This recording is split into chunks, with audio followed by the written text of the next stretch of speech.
Hello, my name is Keith. My name is Kim. Welcome to the first video in our series called Flecting. Reflecting. The hope of this series that we're going to be putting out once a month is for us to practice the habit of reflecting on the themes and the values of the media that we consume on a regular basis, whether that be movies, shows, and music. You know, it's so easy for us to just consume things without really thinking about what am I actually listening to or what am I actually watching. But in this series, we're going to be diving into contemporary music, videos, and songs, and reflecting on how we thought of it, as well as the values that we thought of it and how it impacts us. Right on. And today, we are reflecting on Never Have I Ever on Netflix. Yo, Kim, never have I ever watched this movie before. Oh, never have I ever watched the movie either, because it's a TV series, not a movie. Specifically, it is a Netflix series that was first released on April 2020, and the second season was just released this past summer in July 2021. Word. Yo, what's it about? Oh man, this TV series follows this protagonist, her name is Devi, on her adventures of sophomore year, specifically how her junior year impacts her sophomore year. Because in her junior year, she went through a traumatic event where she witnessed her father dying right in front of her. And so the whole 2 seasons is about how does she in her sophomore year cope with the loss of her father? How does she cope with the teenage experience? Even how does her family cope with the experience of losing a father and a husband? How does she cope with something like that? So, yes, she goes through therapy, but she never really feels comfortable to talk about it with her therapist. So the main way that she copes is to act as if she's not impacted anymore. So she uses what she calls the teenage girl experience to forget about the pain that she's feeling, aka relationships, drama, and sex, albeit she doesn't actually have sex in either of the seasons. Yo, Kim, I relate to that a lot. Oh, the teenage girl experience? More like how she copes with the pain.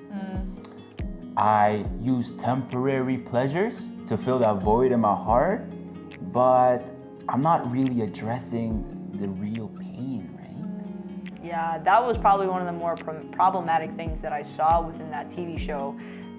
Even though, you know, I stand with the whole, if you're not ready to talk about it, I understand that. Meet yourself where you're at. But rather than just to follow and just to be patient with herself, she went into trying to forget as if she felt the pain at all. So she went into entering into relationships with guys such as Paxton and Ben in the show, and she just uses them. Uses the emotional high and the physical high that she gets as if like, that's what I want, and you know, I'm just being a regular teenager, when she's just acting out of pain, out of suffering. Yeah. The more I run away from the pain, the more likely I am to use other people. Yeah. So not only am I not really healing, but I'm also hurting people.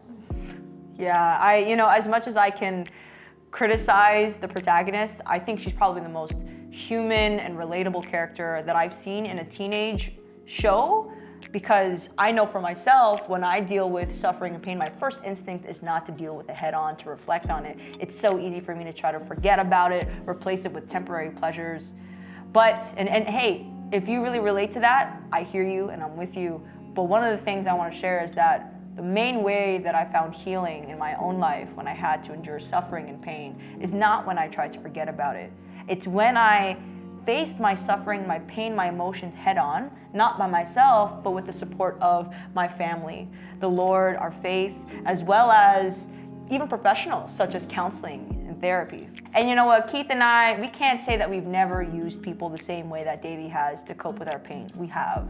But what we can say is that it's never too late to seek for that healing if you are going through a time of immense suffering and immense pain.